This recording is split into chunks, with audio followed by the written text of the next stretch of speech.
దావీదు రాజు కుమారుడైన సొలొమోను ఇజ్రాయేలు రాజుగా అభిషేకింపబడ్డాడు.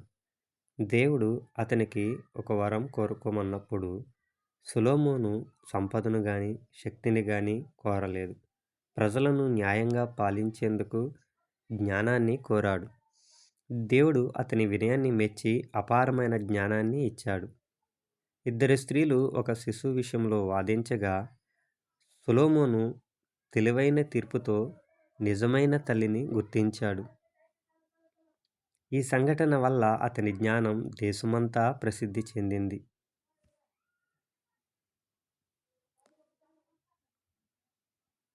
సొలొమోను దేవాలయాన్ని నిర్మించి దేవునికి మహిమ తెచ్చాడు.